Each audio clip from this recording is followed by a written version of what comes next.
Hello everyone. तो आज की इस वीडियो में हम लोग आंसर राइटिंग से रिलेटेड देखेंगे। ये जब जेपीएससी हो रहा था देन आई अपीयर्ड इन सम मॉक्स, जिसमें कि एक दो मॉक हम दिए और उसी का जो पीडीएफ है तो वो हम आपके सामने दिखाएं कि आंसर राइटिंग कैसे कर सकते हैं हम लोग। ठीक है, तो आप लोग को पता है कि जेपीएससी में 20 क्वेश्चंस जो होते हैं वो आपके एमसीक्यू रहते हैं। ठीक है, और ये टोटल 40 मार्क्स के होते हैं। और फिर बाकी जो 160 मार्क्स होता है वो सब्जेक्टिव होता है, जिसमें कि हर क्वेश्चन 40 मार्क्स का होता है। तो वैसे करके हमें 4 लिखने पड़ते हैं, जो कि 160 मार्क्स टोटल होते हैं। तो 160 और 140 मिला करके टोटल 200 मार्क्स का ये पेपर होता है। ठीक है, तो ये एमसीक्यू था। ये आ, ये किया गया था मेरे से। उसके बाद जो क्वेश्चंस था वो डीपीएसपी पे था। तो दो सेक्शन में रहता है, एक आपका जो इंडियन पॉलिटी रहता है वो, और दूसरा रहता है public administration and good governance. तो उससे आपको 2 अटेंड करना होता है। इन अ होल आप पूरे पेपर में कोई भी 4 अटेंड कर सकते हैं, ऐसा इस पेपर का था जो पॉलिटी एंड पब्लिक एडमिनिस्ट्रेशन था। तो यहाँ पे डीपीएसपी का क्वेश्चन था कि डीपीएसपी कैसे एक वेलफेयर स्टेट ये सब बताता है। तो वही स्टार्ट किए थे कि डैट डीपीएसपी जो कि पार्ट 4 में मेंशन्ड है, आर्टिकल 37 51, ये वेलफेयर स्टेट के बारे में बताता है। फिर उसका कैरेक्टरिस्टिक, तो आप यहाँ पे एक डायग्राम ड्रॉ कर सकते हैं। उसके बाद बता सकते हैं कि क्या क्या कैरेक्टरिस्टिक है कि वेलफेयर ओरिएंटेड होता है, पॉलिसी फॉर्मुलेशन में हेल्प करता है, लॉज जो बनते हैं जो ये इससे बनते हैं। फिर ये सोशल एंड इकोनॉमिक जस्टिस देता है, विलेज ऑटोनॉमी रहता है क्योंकि आर्टिकल 40 के अंतर्गत इसमें बात किया गया था। फिर इन्वायरमेंट फ्रेंडली लॉज भी बहुत सारे टीपीएसपी से आए थे। ठीक है, उसके बाद आप देख सकते हैं कि every point I have elaborated here. बहुत मतलब in sentences I have written because in Jharkhand in JPSC and BPSC you have to write in sentence only. Writing in points आपको 2 पेज में नहीं ख़त्म करना, आपको आंसर एटलीस्ट 4 पेज का लिखना होता है। बीपीएससी में तो 4 पेज का लिखना होता है, जेपीएससी में 5 से 6 पेज आप जा सकते हैं। ठीक है, क्योंकि मार्क्स बहुत ज़्यादा होता है, 40 मार्क्स होता है और बीपीएससी में वही 38 मार्क्स का होता है।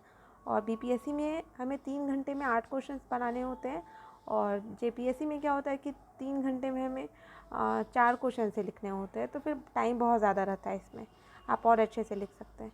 तो यहाँ पे वेलफेयर ओरिएंटेड जो पहला है वो आप अच्छे से लिख दीजिए, मतलब लिखा हुआ है यहाँ पर, जिसमें आर्टिकल 45 एजुकेशन राइट मतलब वेलफेयर के बारे में बात करता है, मैटरनिटी बेनिफिट ये सब। फिर दूसरा पॉइंट है पॉलिसी फॉर्मुलेशन ये, फिर लॉज कैसे इससे बना, फिर इन्वायरमेंटल फ्रेंडली लॉज सारे, फिर विलेज ऑटोनॉमी का बात होता है जो कि गांधीयन आइडिया है आर्टिकल 40 का। ठीक है, फिर हम यहाँ बताया है कि कैसे आर्टिकल 40 से यहाँ पर 73rd कॉन्स्टिट्यूशन अमेंडमेंट एक्ट आया, जो कि पंचायत का बात किया, और आर्टिकल 40 से ही 74 कॉन्स्टिट्यूशन अमेंडमेंट एक्ट आया जो कि म्यूनसिपैलिटी का बात किया।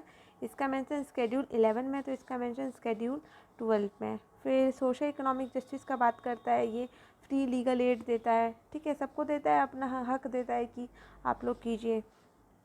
ठीक है, तो इसमें आप स्कीम्स लिख सकते हैं, जैसे अन्नपूर्णा स्कीम हो गया, पीडीएस हो गया, प्रधानमंत्री आवास हो गया। ठीक है, ये सब। फिर गांधीयन आइडियाज़ मतलब डीपीएसपी में आता है, फिर सोशलिस्ट आइडियाज़, फिर लिबरल इंटेलेक्चुअल ये। ठीक है, आप इसे बॉक्स में बना सकते थे, I forgot to make that. फिर लिमिटेशन क्या क्या है कि ये इन्फोर्सेबल नहीं है, इसे कोर्ट में नहीं ले जाया जा सकता है कि इसका एकदम इम्प्लीमेंटेशन कर ही दो। फिर ये स्ट्रॉन्गर नहीं है, फंडामेंटल राइट ज़्यादा स्ट्रॉन्गर है। इसमें एक केस था चंपकम दोराय राजन केस, आप वो भी मेंशन कर सकते हैं। ये सब केस से क्या होता है कि एक अच्छा इम्प्रिंट जाता है एग्जामिनर के दिमाग में कि हाँ बच्चा पढ़ा है। ठीक है, तो वो लिख सकते हैं। फिर पॉलिटिकल विल, मतलब पॉलिटिकल विल के कारण कभी कभी ये होता है कि अगर जैसे इलेक्शन आने लगता है, नया नया स्कीम आने लगता है, वो भी लिख सकते हैं कि एक तरह से ये पॉलिटिक्साइज हो गया है। ठीक है, नेता के हाथ में कि ये क्या करेगा कब करेगा। फिर वोट बैंक पॉलिटिक्स होता है इससे, मतलब एक डिमेरिट है कि जैसे बताया गया कि इलेक्शंस आते हैं तभी ये सब लाया जाता है, तो वो आप देख सकते हैं। ठीक है, आप यहाँ पढ़ सकते हैं कि it has become a kind of voting material when the government wants to appease the people for vote it launches various scheme which points out its weakness by benefiting the politician. ठीक है, फिर आप लिख सकते हैं कि conclusion की in a nutshell it can be said that the DPSP are guiding light for the country, it acts as the torch bearer. B.R. Ambedkar called DPSP as the kernel of the constitution. Overcoming certain limitation, DPSP is a real blessing for the people of the country by its welfarist and the socialist approach. ये एक पहला question था, इतना 4 से 5 page का। ठीक है, आपको कंटेंट भी अच्छा लिखना होता है, बस पेज नहीं भरना, ये यूनिवर्सिटी का एग्ज़ाम नहीं है। ठीक है, फिर दूसरा क्वेश्चन सुप्रीम कोर्ट से रिलेटेड था कि कैसे इसका इंटीग्रेटेड जुडिशरी है। तो सुप्रीम कोर्ट के बारे में बताना है किस आर्टिकल के अंदर आता है, उसका क्या है, एपेक्स बॉडी है जुडिशरी सिस्टम का। तो आप यहाँ पे ये बना सकते हैं फिगर दे करके बॉक्स में, हायरार्की ऑफ सुप्रीम कोर्ट ये है। फिर पावर एंड फंक्शन बता सकते हैं कि क्या क्या पावर है, ये सारा आप देख रहे हैं यहाँ पर।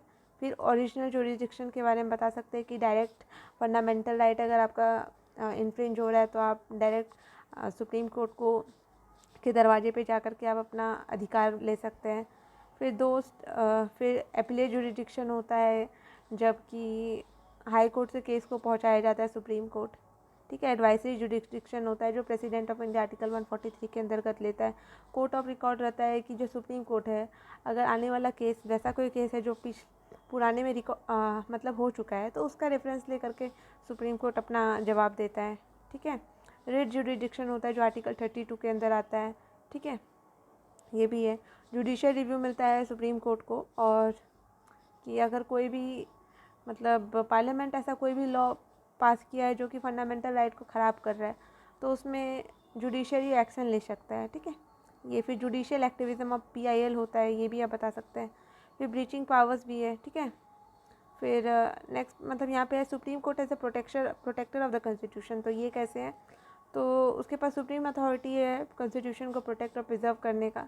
ठीक है, आर्टिकल 50 में दिया हुआ है कि Indian constitution calls for the separation of judiciary executive making it an independent body. ये फिर 1973 में क्या हुआ था कि जब कन्फ्लिक्ट हुआ था, ये केशवानंद भारती का केस है कि जब हुआ था तो फिर आर्टिकल 368 और आर्टिकल 38 में, आर्टिकल 13 में कन्फ्लिक्ट हुआ था, बाद में ऐसा किया गया था कि नहीं आर्टिकल 13 सुपीरियर है। ठीक है, Kesavananda Bharati case basic structure doctrine आया था। आप इंपॉर्टेंट पॉइंट्स को अंडरलाइन कर सकते हैं so that it hits the brain of the examiner, उसको लगे कि हाँ टिक किया है तो कुछ है, वरना एक अगर लिखा रहेगा तो वो बस निकल जाएगा, क्योंकि उसको बहुत सारा कॉपी चेक करना होता है एक दिन में। ठीक है, thus with time and again certain judgments are passed by the Supreme Court to protect the Constitution and to preserve the soul and dignity of the Constitution। ठीक है, मतलब सुप्रीम कोर्ट से रिलेटेड ये क्वेश्चन था। I can't remember the question right now, but I will tell you later.